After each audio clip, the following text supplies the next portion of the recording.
Jordan, Platten, thank you so much for hopping on the School of Athens. This is going to be exciting. It's an exciting episode. We have the beautiful. Where are we at right now? We're in Noordhoek. Noordhoek. We're South Africans, but we don't even know this. Yeah. Oh, and it's so peaceful out here. But yeah, excited for this one.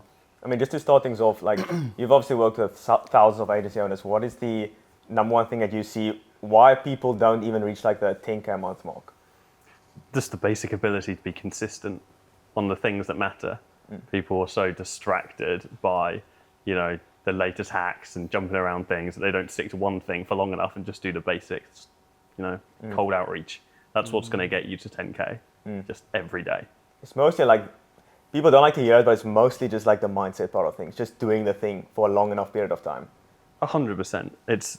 That's true for most things. It's like doing the boring shit for as long as you possibly can and continuing to do it even when you don't want to continue doing so. And that's really as simple as it gets on pushing yourself to 10K. I agree.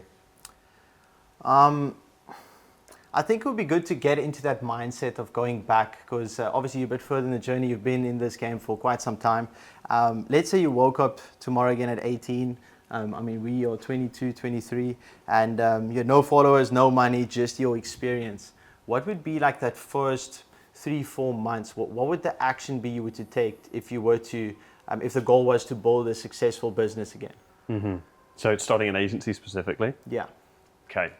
Maybe not even specifically. Like we can maybe get into that, but.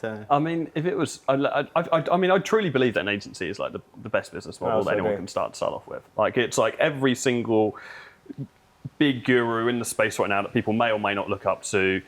Sam Ovens, Alex Becker, Alex Hormozy, Iman, like all these guys who have now got all these different businesses, software, products, on. Everyone started an agency. Even people like Russell Brunson who founded ClickFunnels started an agency first.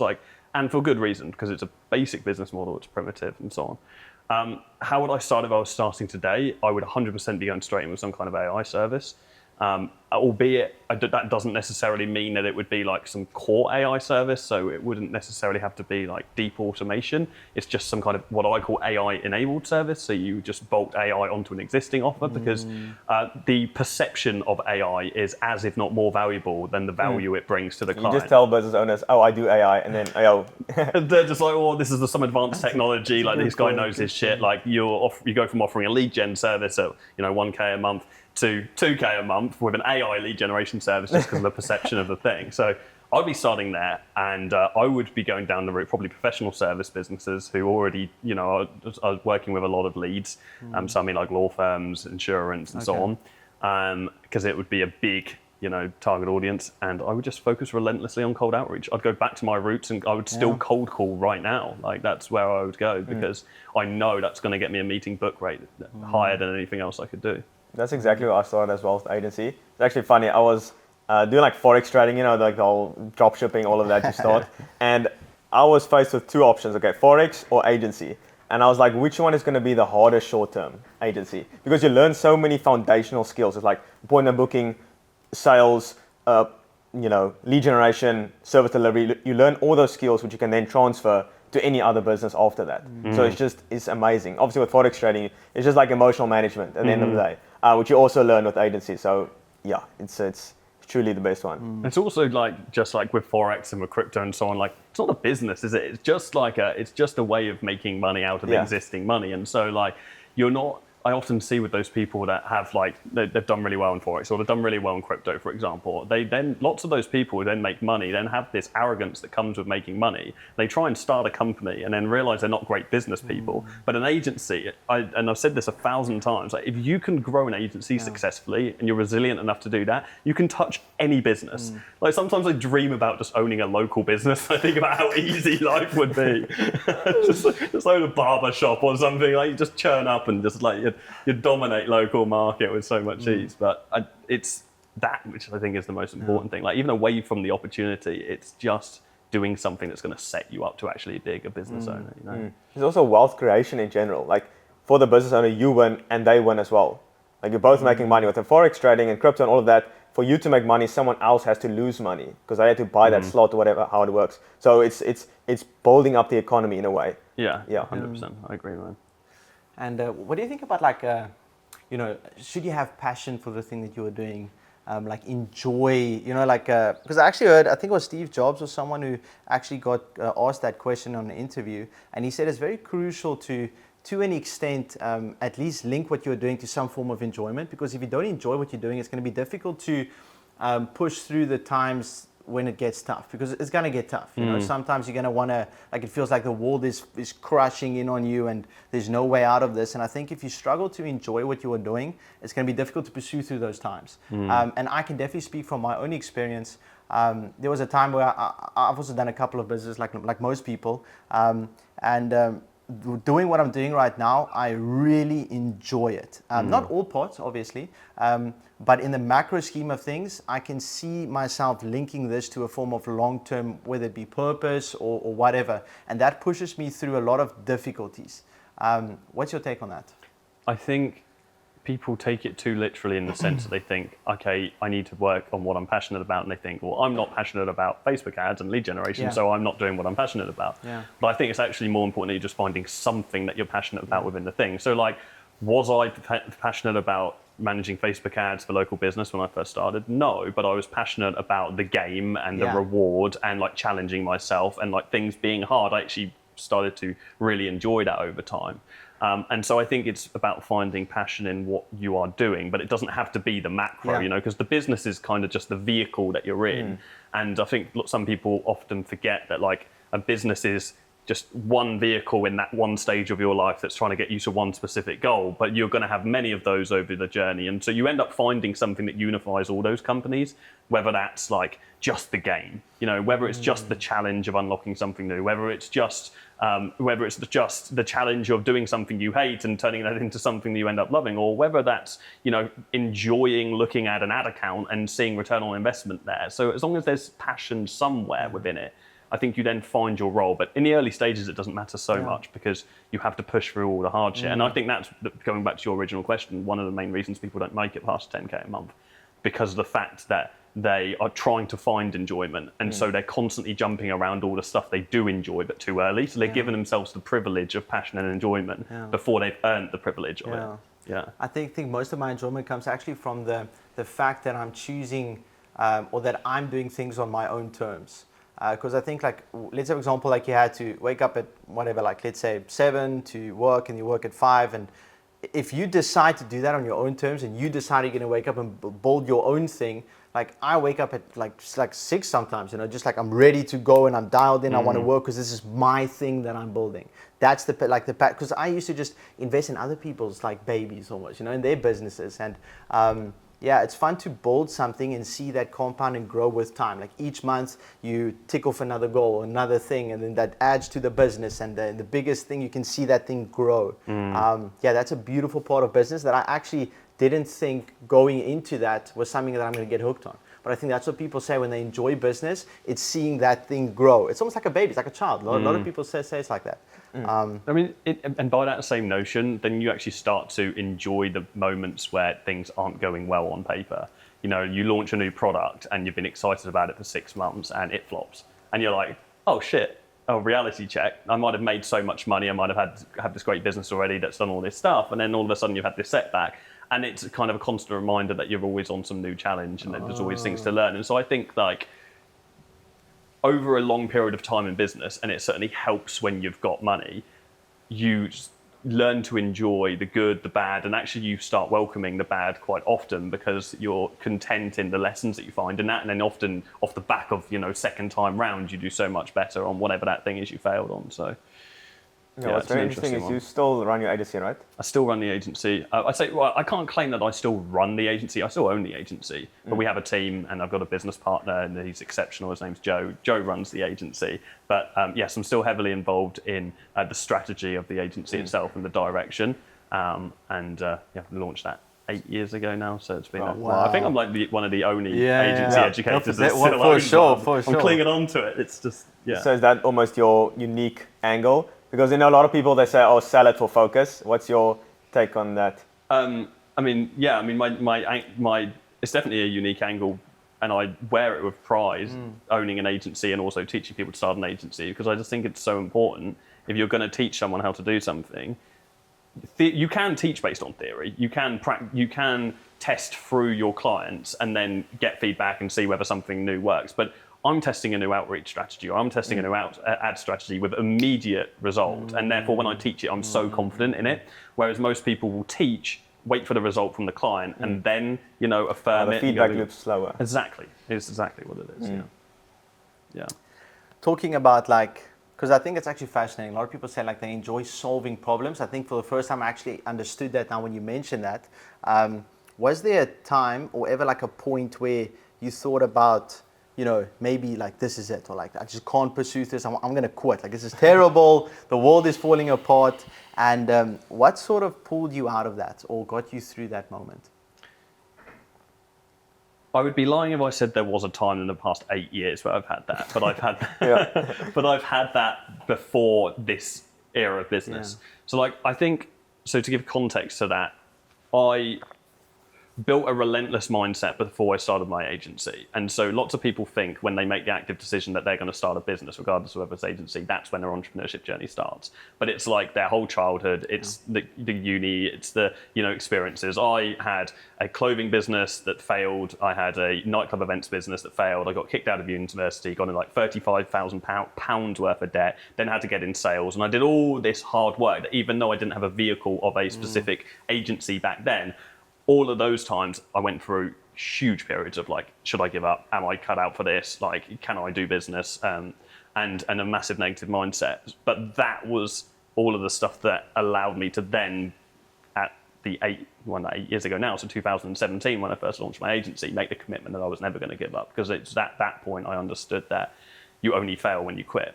And we've all heard that, but it's so true. Yeah, because it doesn't matter whether it takes you, someone watching this 10 years, it takes someone else 1 year, you might get the same outcome, but you're only going to not get that outcome if you don't continue with that. I believe to my core, if you take the daily actions that it takes in order to achieve a result in whatever business you own, you can't change the variables around you. You can impact them, but some people will just have it good and they'll get there in 1 year. Other people, it might take them 5 years, 10 years. And the only difference between the person that does and the person that doesn't is one person quit. So if you don't quit, you will never not achieve that result. You just can't always control the time frame, Yeah, there's a lot of things there. So success and failure is on the same road. Failure is just an earlier exit. You're doing the exact same thing. So that's why I always say, on my videos and stuff, success is, it's impossible to fail if you don't quit. It's literally impossible. It is. You just need to keep doing the thing. And do you also struggle with because you're obviously doing it for 8 years now, did you struggle with comparison during that time? He's been doing it for 2 years and Oh, for sure. Oh, for sure. Yeah, there's no doubt about that. I definitely don't anymore, but I think it's probably a couple of years since I've been in that headspace, but I 100% have over the years, because I started my agency at a time where some of the biggest gurus in the space started their businesses, Hormozy started 2 years before me, Iman started about 6 months before I did, and there's so many of these entrepreneurs now that are on paper just absolutely crushing, and so, but then you have to remind yourself of the contrast of what you're actually trying to work for. I've got and have had more money than I know what to do with for such a long time. And so you're comparing Monopoly. You're comparing it's fabricated zeros on the end of a piece of paper that then attribute to what? Ego. That's really the only thing. And so, and then it's also entitlement that comes into it, because it's such a dangerous place to be. When you compare yourself to somebody else, you're actually declaring to the world that you're entitled for the same result. In which sense, then you're living the same reality as they are. So by the same notion that I just said, you can't control the timeline, you can control the variables and you can try and impact it. But I truly believe that the universe is somewhat written for us. And I think that we're all going to that place if we're showing our intent of where we want to go to. So I just had that realization that there was no value in looking at other people that are around me, because you can have an offer, let's say in info, that's doing, 200 grand a month, for example, which is an incredible amount of money. And if you're in good profit margins, you're done, you're set. You're as long as you can maintain that and you're investing in other things, you're good. Someone else can come onto the scene and within 3 months can be cranking 500K just because they've got the right messaging with the right ad with the right offer, and then all of a sudden you're comparing yourself to them and you're weighing up your intelligence, you're weighing up, are they just better than me? You're weighing up all these different things when actually there's just a few tiny little nuances that could have happened to you. They just happened to somebody else. So there's no value in that at all, but it's definitely something I've gone through over the years. There's a lot of things I want to touch on there, but I think one thing is, let's take, for example, like, I think you're a well-traveled man. You're obviously in Cape Town right now, and the business is doing well for a couple of years now, and you're obviously very well known on the social media space as well. What are some things, or what is one thing that, let's say, for example, that financial abundance didn't solve for you? That you maybe have thought of? Because like a lot of people think, you know, like, I just want to make this, and then I've made it, you know. Contentment in myself, the ability to spend time alone and just be completely satisfied and happy. So like, I think business in many people's instance, or just making money in general, is a vehicle to keep them busy and to have them working towards something, and everyone convinces themselves you're going to be so happy when you make loads of money. And it was probably about 3 years into the business when I'd already hit a decent revenue level. We were already at 7 figures in the agency, and I remember I was flying. I flew out to LA to go to a mastermind, and I remember like just wanting to surround myself with all the people that were there in the mastermind, and thinking to myself, well, why do I'm still in this mindset where I'm like kind of masking, like being in my own company. And I think that entrepreneurship is a really lonely thing, and you will feel more lonely than you ever have when you start a business, and so it will accentuate any, you know, doubt or insecurity that you have within yourself. And so money didn't solve that, but it allowed me to bring light to it, because I realized money didn't solve it. And then I went through this whole kind of spiritual journey down the psychedelics route and so on, and just through that, now I can't fucking stand being around people. I want to be by myself all the time. That's why I'm here in the middle of nowhere, away from the city. Well, this is amazing. I wish you guys could be here. Like, this is definitely a vibe, you know. Or like your environment and your, like, I'm also a very big person, like a big believer in curating your inputs. You know, there's a time also, I think, where most of us, especially in the beginning of our journey, obviously we're a bit more earlier now, and where your immediate environment tends to reinforce your current self that you don't want to be anymore, you know. And I think then taking control of those inputs, whether that be, you know, reading, surrounding yourself with people, or just moving out of that environment and getting to a different place and allowing yourself to then transition into this ideal self, is so powerful. And doing stuff like this is bro, like, it's coming back from like the subway where we were right now, literally being here now, like I feel so at peace, you know. There's an energy, man. I'd sit here on this sofa every morning with these doors open, and I'm just there, and I just crack on with a bulletproof coffee. I've had my supplements for the day, and I'm just ready to go. A bit of MCT oil in there. A bit of MCT oil, a bit of grass-fed butter. So I put a bit of L-theanine in there as well. Wow. That's the magic touch. Let's get into your supplement stack. I see some crazy stuff, bro. Like 60 supplements a day. Brian Johnson. That is crazy. Yeah. So what is your, well, let's first of all put it like this, because we obviously, our brand is, very much aligned with, health and wealth together, you know, and obviously you relate to that as well. How did taking control of your health improve things for you? It was another one of those things that came off the back of making loads of money. It was like, I've got loads of money, but then money does help you and enable you to improve your health. But I just realized, okay, now I'm doing well. Now I've got a successful business. Now I've got these things. Like, I've forgotten the catalyst, but at some point I just was like, health is the most important thing in the world. And I think a lot of people don't prioritize health when they're trying to work for something else, so they make that short-term sacrifice. And I've never been an unhealthy person. I used to, before the business, I used to go out drinking a lot, but I don't really drink anymore. But it was, I had a guy reach out to me on Instagram, of all things, a biohacker, as he defined himself. And my initial goal was I just wanted to work with him to have a good routine in the gym and to stick to that. I just wanted to get a six-pack. Oh, exactly. Six-pack and no acne. That was like the main thing for me. Exactly. And that just acted as a trigger, and he just created a monster in me, and now I'm sending him supplement recommendations. Oh, wow. Crazy. Yeah. Oh, wow. But it's the single most important thing. I think when you are a digital entrepreneur, like, you kind of, if you want to hit a certain level, you kind of have to see yourself as a bit of a brain athlete, as I call it. Yeah. You know, and I feel like I can feel every single time where something isn't quite right. Like, if I'm getting unwell, like, I can just feel it in my body, because I know I'm only putting good shit into my body. You know, everything's organic, everything's grass fed. Like, of course, like the supplement stuff, we talk about the supplement stuff and people love it, right? Yeah. But it's like it's like fourth tier, you know, it's sleep, it's diet, it's exercise, then it's supplements. But most people don't have those three things first. But you know? everybody wants a sexy supplement stack and whatever, but then they're not properly hydrated, they don't move their body, they're not in the sun. It just sounds sexy, you know. It's like, oh, I'm on this supplement and this protocol, whatever. It's like the exact same thing in business with the new tactic. It's new exactly strategy. what it is. Just focus on the main thing. The main thing, well, you said, the foundation. Yeah, I've got this automation that does this on NAN. It's like, cool, bro. Are you doing your outreach or not? Yeah, that's true. I need to come back to the MCT, or just quickly, because I actually finished a module about fasting literally today, or this week I'll finish it. Do you do like intermittent fasting, talking about like the bulletproof coffee in the morning? Or? I do. So I did that for a long time. Yeah? I do actually do proper fasts. So I do twice every year. I do I did a 6-day water fast just coming into the new year, and so I do that every now and then.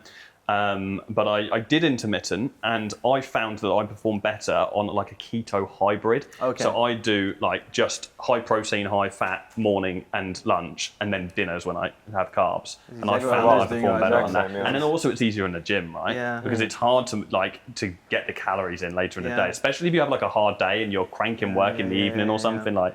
You forget and you end up eating shit food. And the big thing for me, especially with like just a lot of carbs, is like it's a very your energy levels fluctuate a lot, you know, with the your blood sugar and everything. And so being on a more like a lower carb-ish diet, or at least like pushing the carbs to later during the day, when I'm doing my deep work and all my focus, like I do intermittent fasting. I do fasting paired with caffeine, sometimes some nicotine, and then I'm just dialed in that time, you know. And then around 1 p.m. I'll break my fast, high fat, high protein, go for a little walk, hit the gym, come back, do some light work, and then I'll pump the carbs. Nice. Do you also follow like a structured routine now? You probably went through like the morning routines, cold plunge maybe? That guy with some water with the ice, do you do that? I've always been a person of routine. I think it's just because I'm ADHD, and I think like so I've always been like deep on routine. The first thing I think that really helped me start the business was a good morning routine. There's a book, The Morning Miracle by Hal Elrod, and that's just a great book on just like a good framework for a good morning routine. Nowadays I'm less strict, but I wake up at 6 a.m. I go to the gym at the same day each day of the week, and I'll do a cold plunge when I want to, but it's not enforced. But when I first did all the biohacking stuff, like it was militant for a couple of months. But I find it's better to try and be fluid with it. Like you said about waking up and you're enlightened, you want to go to work at 6 a.m. I would never have used to have done that. But I did that like this week. I do that often when you feel like, I just need to do this thing, because you're not going to bring your all to the gym. Even if it was a gym day, like you're better off going to the gym tomorrow as long as you stick to that, because you're going to be so distracted thinking about the thing that you want to do, correcting whatever system's broke or whatever that looks like. And a lot of people now focus a lot on, you know, like the discipline, obviously with the routine. Do you feel like creativity plays more of a role now, especially with the, you know, the mental side of things? You mentioned that, you know, it's not just the body, but the brain as well. Do you feel like the creativity plays a role? Because when people hear this, they think, oh, no, that's like slacking. You know, you're not working 12 hours a day. But when you're motivated, you actually want to work and you get things done. You actually get more done in those like 2 hours than you would do just being disciplined. Yeah, I mean, I'd be lying if I said I don't work like relentless hours. So like I'm still working stupid hours. Some days I'll sit up until, you know, 12 at midnight and the routine goes out of the window. That happened this week. I was dealing with a team problem and I was like, this is stressing me out. And I sat up and it was 12 o'clock and I woke up at 6 and had brain fog for the day, you know? So it's fluid. But creativity is a very important thing. I think the most important thing to creativity I find is just sleep. Like if you have brain fog and you're not having enough sleep, you can't be creative. You can do logic things, but you can't do the creative stuff. And also like getting out in nature, I find is a massive one. Like that's why I do the Sunday hikes. Like just as much as I don't like working weekends, I will, but I would much rather crank out the week and hibernate for the whole week, do 12-hour days and so on. But then have the weekend. And then you have these ideas, you know, you're going for a hike and you're like, oh, that thing I was trying to crack so hard on Wednesday. Why didn't I think of this? It makes so much sense. Yeah. It's actually so funny. Sorry I interrupted you, but this random story about my charger for my Whoop, I lost it somewhere. And I was just constantly thinking the entire week was like, if you don't charge it, it's not going to track, you know, I want to track my data. And I obviously thinking about conscious brain, like logical, like where is this thing? And then I was just sleeping, and then I woke up at 3 a.m. Randomly, like those random, you just wake up. Oh yeah, it's in that bag. Open it up, it's right there. Yeah. So that's like the sleep and not working on weekends. That's where the fluidity comes in, like the subconscious mind starts to work, and then you can actually work on more important things when you actually work. I'm not impressed by people that are like, I work 16-hour days every day and I haven't taken a weekend in 3 months. I'm like, cool, bro. You're not going to look back on that and be happy that you did. Yeah. There's this whole notion at the moment of like, I've seen this quote a lot of times, like, you either sacrifice your 20s for your 30s. And I'm like, you don't have to sacrifice that. Like, I've actually lived my entire 20s, you know. I've worked hard, I've put in the graft, I've done way more than the average person would do, and I've made a lot of sacrifices, but I've still done great travel. I still get out in nature all the time. I still take my weekends, you know. And I look at those people that are like wearing it proud that they're for 3 months they haven't left the house, and they're miserable. You can just tell. And then often working in the business because they're masking some greater problem in their personal life that they haven't had the ability to fix because they're not out fucking walking in nature. Bro, you are someone that would love golf. Have you played golf before? I have played golf, but I just was so shit at it that I was I'm getting back into it. I used to play golf when I was super young, so I sort of got the rhythm dialed. I want to get under into it, but like the border to end is terrible. I can't even hit the ball, but like it's other sports, paddle, awesome, but golf, oh my word. It's so like I find myself, everything that I do, I consciously need a habit stacker to just take all the other things off as well. Listen to podcasts while golfing. But so like golfing is one of those things, like you're in nature, spending time with mates, you are walking, good exercise, and you're actually rotating your body. Like if you are in the gym a lot, we're doing a lot of linear movements. Our body's just not moving as it was supposed to, you know, like, I mean, we are essentially animals. We're supposed to be running around, climbing trees, doing all these things, or at least our body was evolved to do that. Now that we are stripping ourselves from that movement, there is consequences to that, you know. And so doing sports like rotating a ball, like golf or paddle, stuff like this is so beneficial. And I find myself, because I wanted to ask, how do you go about prioritizing those, you know, because I think all of us want to focus on health, but building a business is tough, you know, especially in the beginning. And so for me, like, to prioritize those things, I just habit stack it.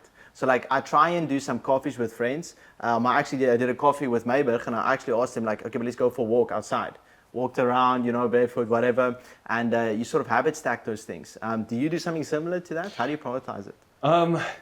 Well, it's normally just like Sunday is the day that I go out for a long hike. That's what happens. I have days, so I think that's what happens. I have the same thing with business.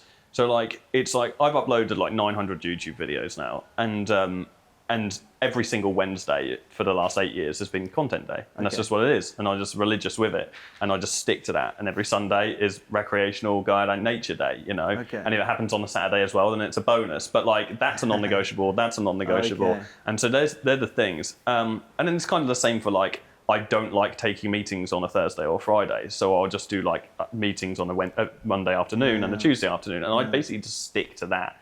Every week. That's basically the way it goes. It's interesting what you said though, not to divert the topic, about movement-based exercise, because I've seen, I don't know whether it's my algorithm right now, or whether it's a trend at the moment, but I've seen a lot of, you know, kettlebell-based, movement-based like influencers at the moment in that space, and it's interesting. Yeah, it just makes sense, you know, like especially because like when you like, it usually starts off like, goal breaks your heart, you want to get a six-pack, no acne, and then it just transitions to this entire biohacking that takes over your entire life. And I have a common saying where I say like the obsession with health is also unhealthy, you know. And it gets to a point where like you need to really be conscious with what things you are trading off for, like this potential 5% benefit increase or whatever. And so like most of us tend to like want to focus on health, then we go to the gym. But like then we think, okay, like I got a six-pack, I see my first vein, whatever, cool. Steroids, let's get massive. And then it's just completely going that like extreme that completely robs you from the initial frontier. thing. Yeah, the optimal frontier is like, it robs you from the initial intention that you used to do it for. And I think there's a definite gap in the market to like just open people's eyes and realize like, for you to be healthy and to look good like you want to, you don't need to be doing all this crazy stuff and like hitting the gym 24/7 and doing steroids, bro. It's like, and moving your body, going for walks. I read a book called The Tool of Titans from, I think it's Tim Ferriss. He asked 100 of these like most famous, successful people, like about, I think it was 15 questions. One of the questions were, if there's one thing that you could do or that we should start doing early in life, what would that be?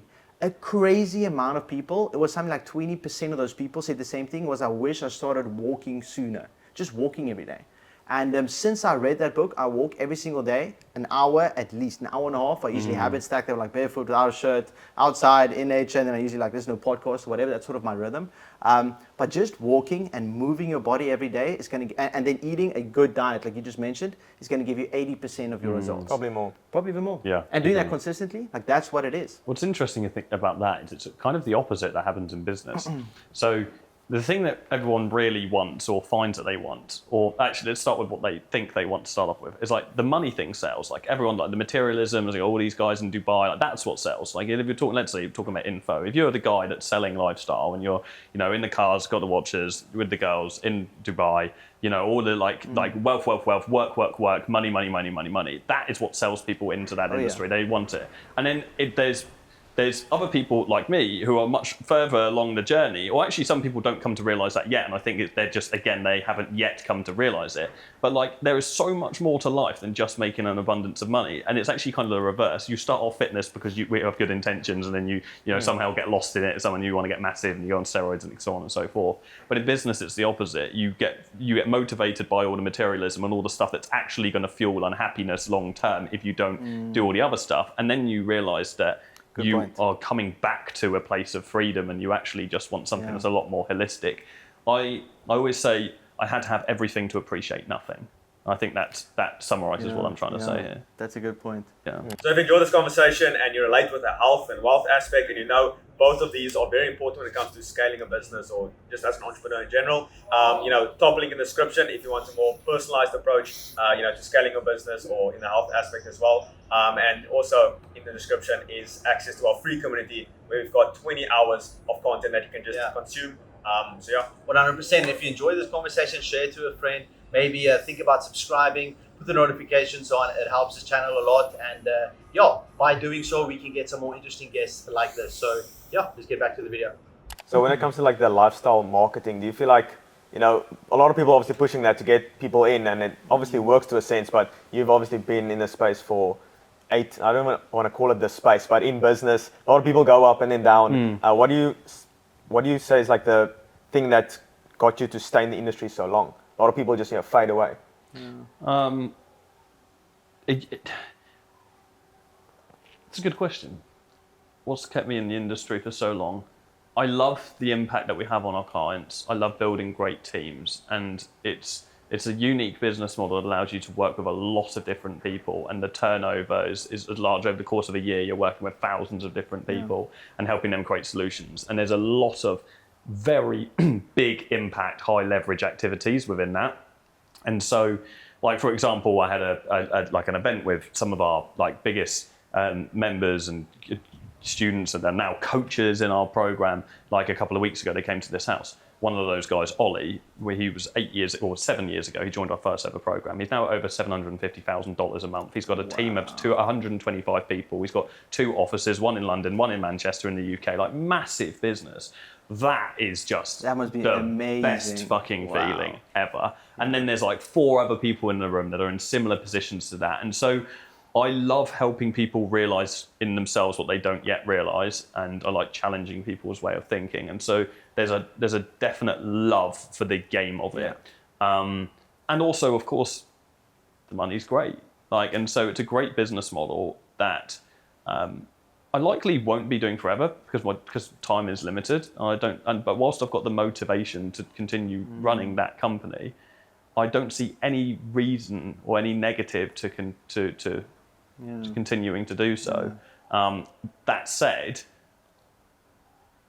I'm definitely now kind of progressing into different models and opening my eyes to new challenges, because over a period of time you can stagnate in the way that you're challenging yourself in business. And I think that, not to say I've completed that model at all, because I certainly could squeeze more juice out of it, but there's not much about the model that I don't understand, if anything. And that is then kind of opens me up to not being satiated in certain areas of business, which is, okay, what's the next thing that really intimidates the shit out of me? Yeah. So like almost like the one thing you almost mentioned there that stood out for me is like the love for the game. I think Serge also speaks about like the one thing that he thinks that sets a lot of people or like the very successful from those that are just like sort of average is curiosity. What do you think is like one thing that you would say if you could beam that into all of your clients or into like 20-year-olds that want to start a business? If there's one thing, what would you like sort of force them into like or at least encourage them to do?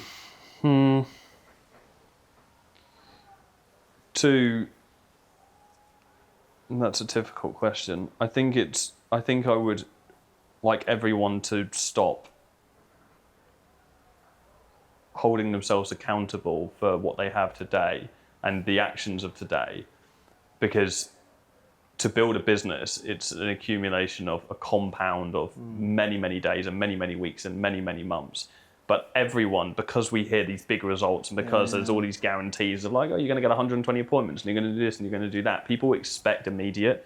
And I think that's what kills people's motivation so quickly. It's like even away from the rejections and the no's and the, losing clients and so on, they think that everything's going to happen so much faster than it's going to happen.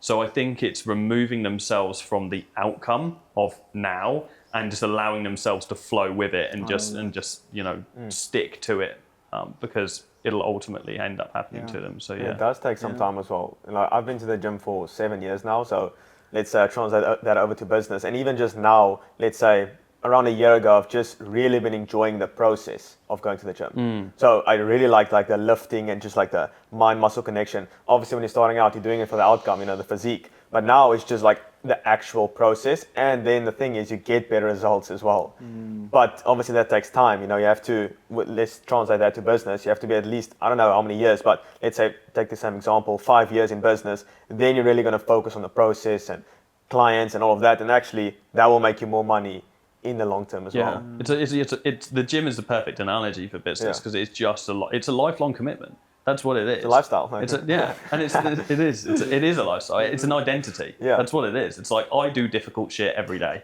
without. Is a lifestyle, but It is. Clip that. I do hard shit every single day, and it might not get me anywhere, but I hope it does. And I love it. Yeah, and I love it. Oh my word. I want to actually sort of reverse back to something that Andrew touched on previously. I think we are currently in a time, especially I also don't really want to say like this space, but like just online business in general. I think a very easy way to show that you are successful to an extent is just to, showcase this lifestyle, the cars, the Dubai, whatever, the yachts, the girls. What do you think is, because something about that doesn't seem good to me. I don't know, what would you say is the balance between leveraging lifestyle or whatever and just being authentic to your own desires, if that makes sense, because it does play a role, Oh yeah, I mean I've split tested that over campaigns of split testing pure lifestyle where I've leveraged my car, I've leveraged my house, I've leveraged stuff, and you see genuine spikes in revenue when you do that, but it just isn't me. It's just not who I am. I'm not that guy. 100%. I'm the guy who's booking a tree house for the weekend and I'm doing some work and I'm chilling and I'm doing some work and grinding and I'm loving it and I'm hiking and stuff, but few people look at that and they're like, that's my life, that's what I want. But at least I'm authentic to myself and at least I'm living the existence that I'm actually living. I couldn't think of anything worse than painting a picture of a life that I wasn't actually living, and so I think you have to remove yourself from if you want to be happy in business, you have to remove yourself from that side of things. Lifestyle will inevitably sell, but then you look at someone like Hormozy. Okay, Hormozy is a good example of this. Hormozy doesn't sell lifestyle. He sells grind, and he sells outcome. He's proving it. So there are two routes. I think actually lifestyle selling is very similar to guarantees in the early stages of a business. Guarantees make up, they're like a band-aid to compensate for the fact you don't have any leverage and proof yet. So it's I will guarantee you this thing, and then that just compensates for the fact that you haven't got that here's 10 clients that I've done it for in the past. And lifestyle is kind of like that. If you actually were really successful and you got loads of great student results or client results, regardless of the industry, you wouldn't need to sell your lifestyle because people would buy just because they want the outcome, which is kind of the mindset that I adopt with it, although I don't really think into it that deep. Yeah.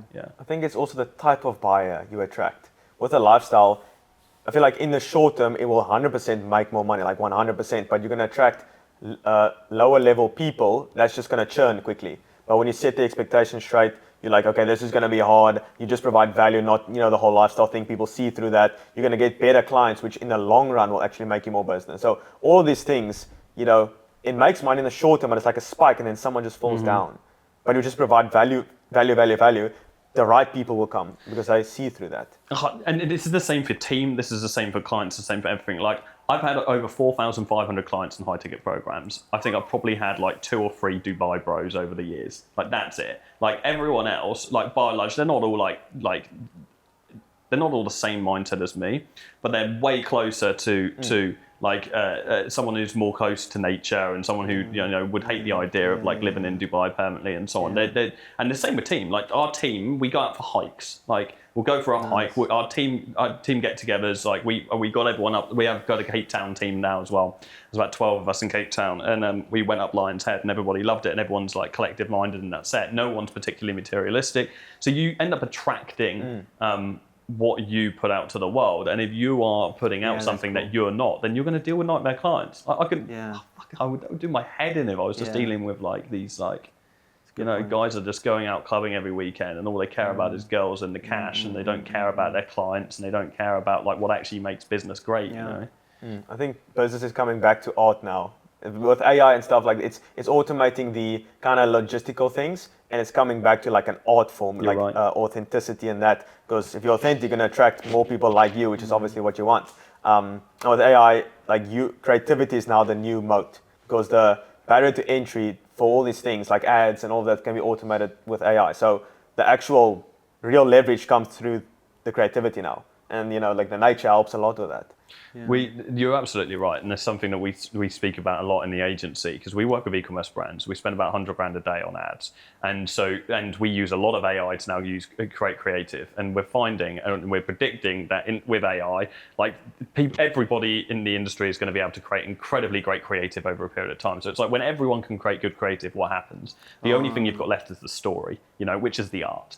So it's the story and it's the brand and it's the message, which is the most important thing. And if that message misaligns with who you are, like cooked. Because then you have to undo it. When you finally decide that you don't want to do that anymore, when you're like, I should probably stop living a lie, then you have to unravel all the shit, at which point you air yourself out for fabricating something, or you have to try and create a secondary story that somehow shifts you from this person to this. It's so much more powerful also to just operate out of a place of authenticity. It's like you can definitely feel it when you are in a place where you're sort of putting a little bit of a mask on to fit in, or to do this entrepreneurial thing, or to a network here or whatever. But when you are actually just, almost letting authenticity just flow through you, it's almost like you operate on a different level, And also seeing like being on calls with our clients as well and experiencing that now also for the first time, it's amazing, bro. And like getting good clients, and but because once again, it's from that authenticity, you're getting, because you're not faking it or whatever. So when they're on there, it's a different type of person, and you just connect so much better. Instantly. And that is what it is, bro. And that's what I love about it. Like that's the main reason why we actually started this community, is because there was a time, especially in the beginning parts, I think, what is Chris Williams call it, like it's a no man's land, or like the lonely phase or whatever. It's like it's a lonely chapter. It's like you don't want to be friends with the people you are right now, but you also don't have the results to get into a new group or whatever. And so it's like in that phase where like you just don't know what's going on. And it's so important, once again, coming back to curating your inputs. It's like so important to then get in an environment of people that is going through the same shit as you, striving to become their ideal selves. Also in environments where their parents think they're crazy, their friends are all studying, and they just don't fit into that. And then being in a place where they feel they can be authentically themselves is gonna, that's gonna allow them to do the thing more consistently without giving up. Because it all just comes down to, once again, like you just said, just doing the thing consistently, just not giving up. But doing that consistently, there's a lot of things in that, it's like, and that's also what I think, like all this like meditations, affirmation, all this stuff, and I do all those things, but it doesn't help if it doesn't lead to actually taking the action, because that's what it is, it's actually taking the action. I think just on that, I think a massive mistake people make in entrepreneurship, especially when they're in a community, if they're starting a business and they're in some kind of program, for example. People have this innate nature to blow themselves up and make themselves look bigger than they are. It's just in all of us, because there's in every single person on varying degrees, there is some level of insecurity and some level of I need to prove myself to everyone, right? And so in communities, you find people that are like, I'm at 10K a month when they're actually at like 6K, or like I'm at 100K when they're actually at like 40K. And in doing that, like those people, and I've seen this with, because we do like interviews with students and so on, and we'll do like award evening and so on, and then people don't expect us to actually vet and ask for proof, and so we do that, and then we're like, we find so often people are like inflating, and that just puts you in a place where you are having to live up to an expectation that you haven't yet realized. And so then when you are surrounded by all these other people who you think are on the same level as you, but actually might not be on the same level, you're playing the actions of a role that you're not yet in. And so you're not actually getting all the support that you need from the people around you. Isn't that kind of a good thing? Isn't that kind of a good thing? Or, then you have to kind of live up to that. Obviously, just not good or bad, but in yourself, if you have the right mindset, then sure. I to an extent, I think that, it's like getting a good job. To get a good job, you need a good experience. To get good experience, you need a good job, right? So there's a chicken and the egg. There's some kind of fake it till you make it. I agree with that concept to a degree.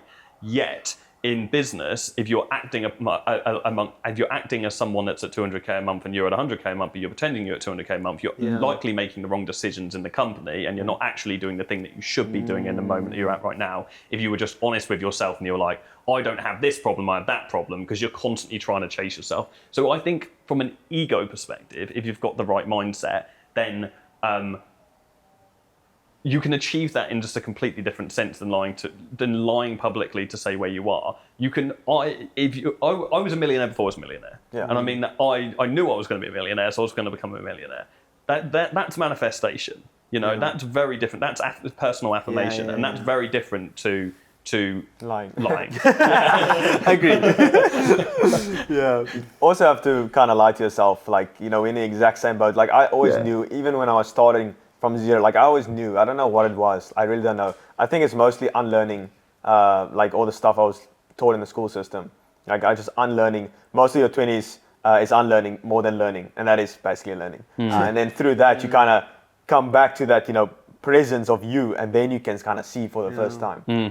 It's those unknown unknowns. That's the dangerous thing. It's like the questions you need to ask yourself that you don't even know about yet. And that's also why, like, I also believe, like, the rich get richer and the poor get poor, or whatever. It's like, I think, and that's a very important, point that Andrew brought up. It's like unlearning things is almost more important than learning it, especially in the beginning, because there's so many things that you told yourself or that you believe in, the certain paradigms that you're operating out of, that other people, sort of just implemented on you and you adopted. That's actually so detrimental to you. And I think a very good exercise to do is to literally go and question everything you believe in, and to ask yourself, like, why do I believe this?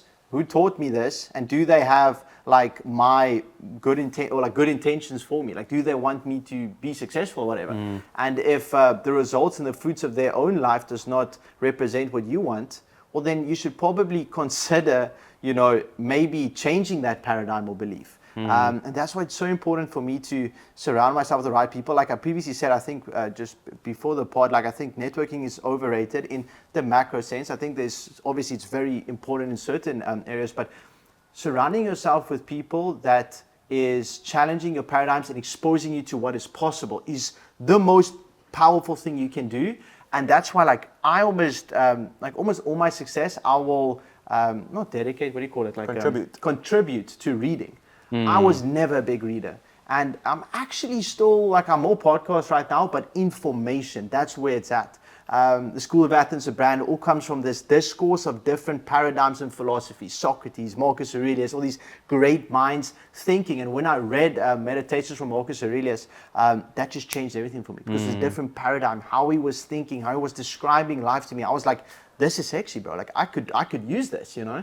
And that changed everything for me. I agree with that. I think it's so important. I actually think you lose it at a certain point in business, and you have to realign with that. At least from my experience, I found that I was never a big reader either. And then when I started the company, I started reading loads, and I was addicted. I was like, wow, this is amazing. Then I got really busy in the business, and I stopped reading, and I stopped educating. And then there became a time where I was like, I was having the conversation with the team, and it was actually just like our content team, and they were like, right, cool, what's the content plan? I was like, I've got nothing left, guys. I don't know what you want from me. I'm all out of juice. I'm on like 600 videos right now. Like, we're gonna have to start re-recording some videos. Like, and I was like, it's been like probably 6 months since I've personally been, this is back then, this has been like 6 months since I've personally like actually been able to dedicate the time to like reading in the mornings, listening to podcasts and doing all of that. Like, it's so important, and it's such a basic, but it's so important to like block out time in the calendar or in the personal life to like continue education like at all stages. But you definitely do fall into a danger of losing touch with that at some point. Yeah, after 25, like, I don't know what's the stat, but it's insane. No one picks up a book because you're so indoctrinated to hate learning. You can't force someone to learn. That's why I kind of love Ty Lopez's approach with the books. Like, he says that he got more people into reading than anyone else because he's got like an incentive behind it, you know. It's like, I've got this Lamborghini, you know what I like more is books. So, you know, and this kid came back from school and he told his mom, I'm going to start reading. And the mom's like, why? It's like, I'm going to get a Lamborghini. You know, it's like, that's, if you're going to get the outcome, that's fine. I feel like that's fine, yeah. Yeah, 100%. Yeah, man. Yeah, I think that's a classic ad. Yeah. That's what got me started, that ad. Yeah. Oh, really? Yeah, it is, yeah.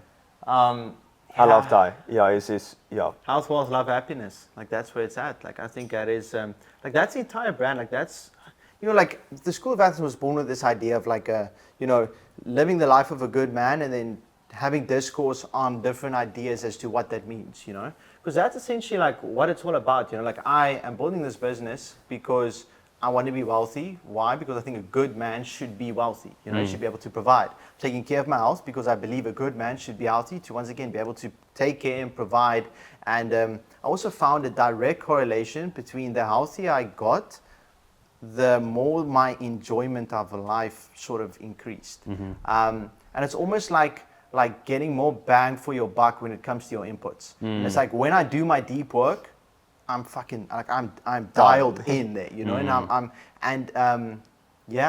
I think I don't know where I was going with that. And well, you feel so much more deserving of the non-work as well, you know. When you're healthy, you just feel like you deserve whatever comes. So when you go for I went for a great run on the coast this morning, and I'm just like, I'm set up for the day now, you know. Like, I know I've got some good work to do, but like whatever happens. I've earned my piece, you know. I can do whatever I want to do, and I think that it plays a massive part when you're looking after your health. I can't imagine what it would be like to just be like eating shit all the time. I see some people doing it. I'm like, I can't even imagine living that life. So tough. Yeah, a healthy man has like 1,000 wishes, and an unhealthy man has one. But you can't. I also thought about this a couple weeks ago. It's like you can't necessarily think back to when you like me personally, I can't think back to how it felt to be unhealthy.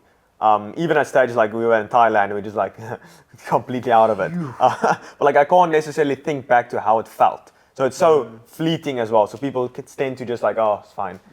But people are gonna be like 200 years old now. So with AI and stuff. The future looks crazy. Insane. Do you know a guy called Mike Israetel?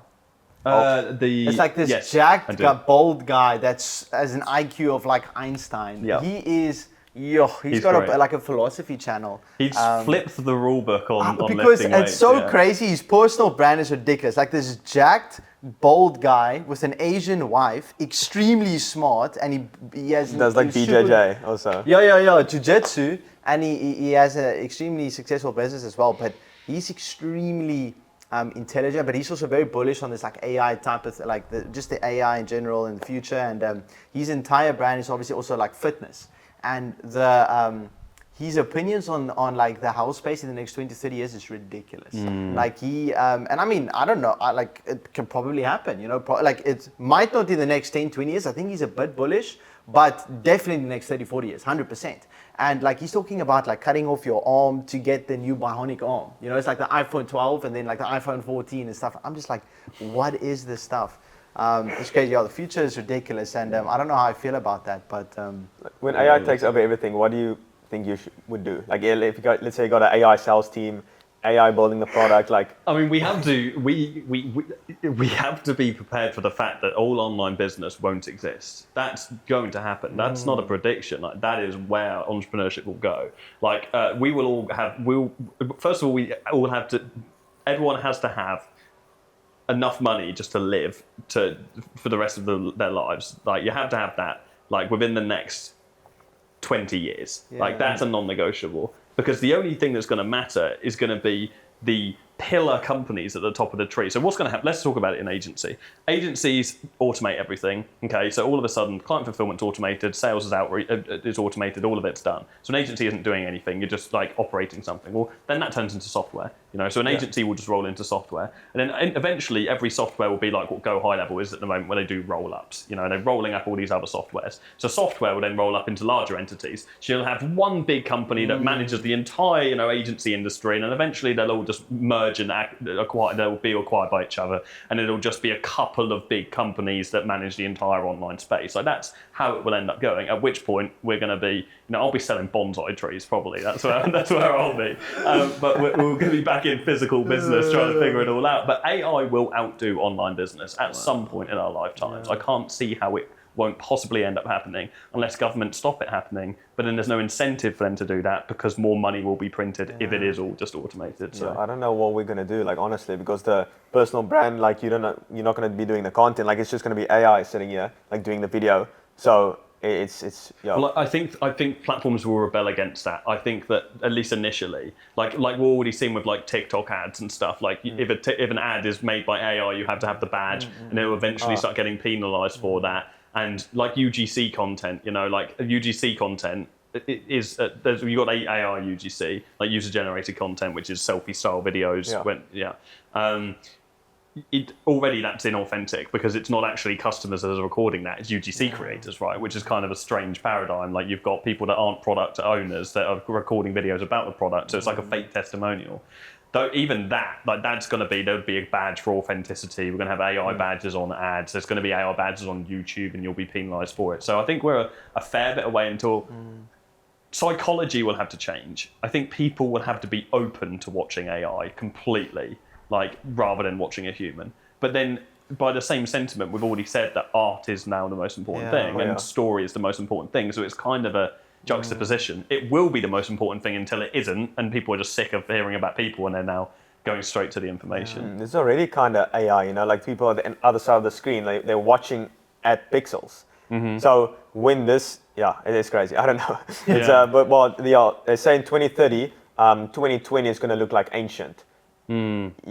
I believe. That's why, I mean, like, it's so difficult to plan like 10, 20 you can't. years ahead. That's why the biggest skill is adaptability. Especially now. I firmly, that's a good point. I firmly believe that just playing the base cards with the hands, the base hand with the cards you currently dealt is your best option. And I also think that's why because my main philosophy is living in accordance with nature, you know? And so coming back to like all this AI stuff and like bionic arm and stuff, like, it's tough. And it's gonna be an interesting couple of next years. And I'm excited to see I do where also everything think, though, we're in a state of hysteria, and I don't think it will happen as quick as we all think it will. I think, like, because it's moved so quick since ChatGPT, because when ChatGPT came along, like, it just slapped us all in the face, and we were like, what the hell is going on? When was that? Like 2 years ago? That's 2016, actually. Really? Started. It was a while, but it was only a couple of years ago that it was like, it was like November of like 2023 or something. Like, everyone started using it, but it was around for a while, but mainly developers were using it like before that. But it has moved quick, and it is innovating, but like, it's going to be a while until we get to the place where we're that's the thing, we're talking like 10, 20 years. Yeah, that's the thing. Like, I think AI is going to be here, but humans are going to take longer to adapt.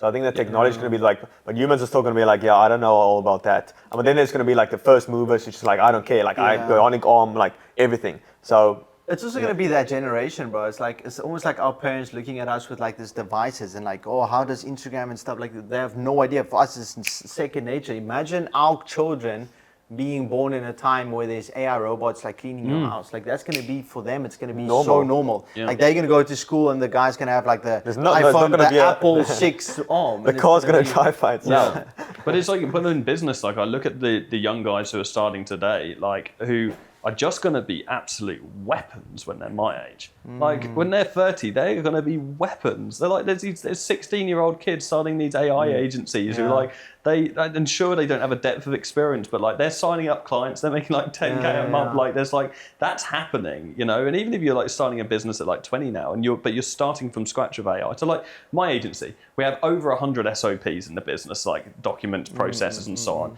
We have like, we've had thousands of clients over the years. We have all our set in stone ways of doing things. For us, with AI, you could, on one hand, you could say, well, okay, you plug your AI into all of that stuff, and you're gonna, you know, it's gonna be much easier for you. But on the other hand, like we've got to unravel all of this human shit that we did. You know, we've got to unravel all of the systems to try and figure out where we can adopt AI. Other people are starting an agency from scratch, using it from the start, and so the whole dynamic of the business is different, and it's a different level of understanding. Like I think, like these, like people who are starting right now don't realize how big of an opportunity they've got. Like it's actually mental how much of an opportunity. Also, like objectively speaking, we are in the best times ever, but everyone is anxious. Why do you think that's the case? Like, you know, there's 20-year-olds that can become millionaires where 50 years ago, like that was not even a question. Yeah, I mean, I kind of don't even want to talk about this because I think it's a secret source. But so the AI anxiety is something that I'm talking about a lot at the moment because people are anxious about AI in the sense that there's uncertainty, they don't know where it's going to go. This reminds me of when I first started my agency, which was Facebook ads. Facebook ads used to say Facebook ads for people, and it made people feel how they feel about AI right now. So you'd mention it, and they'd be like, "Shit! If John down the road is running Facebook ads, I need to be running Facebook ads." And they thought their business was going to fail if they don't adopt social media because the press is always looking for something to scare people on. Right now, it's AI. Back then, it was like social media and business, but not even on this same scale. Like now, it's like everyone. It's a completely different scale. But like the whole reason I was able to hit 10K a month in 3 months was I was just selling fear. Like I would go into businesses, I would talk about a competitor that was already running Facebook ads, and I'd be like, "Fuck me, they're going to take my business," and they'd want to run Facebook ads. And then for years we haven't been able to leverage that. We haven't really been able to use that strategy. But now, if you approach a business owner, which every agency owner for years has been like, "I'm going to get you 5 more leads. Can you handle 5 more appointments? Like, can you do this?" It's growth, growth, growth, growth, growth. Now it's like John down the road's using AI to steal leads, or like John down the road is using AI to generate 10 new appointments per month. It's all fear-based selling again. Like so, that AI anxiety in itself is such a weapon. Increased conversion rate across the board. Like. I think the skill to focus on currently is just adaptability and staying present. I feel like that's really the main thing. We're all coming back to like the ancient days again, where like the robots are taking over and we just like at the back end, just like looking at it and observing it. Legacy and purpose and just mainly that entire, like, how should I say, just that paradigm is a very big theme in the School of Athens. Looking back on your current journey and maybe projecting to where you want to go in the future, what is one thing that you want Jordan Platten to stand for, like, and be known for? That's a big question. But big question. I was like, what do you believe in one what sentence? does God mean? Why are we all here? Who is God? Like you see, this is one of those questions that like I'm going to answer right now, and then I'm going to go for a walk on Sunday and be like, that was the answer, you know. So there's no answer I can give right now that's going to satiate my internal desire to answer this question properly. What do I want Jordan Platten to be known for?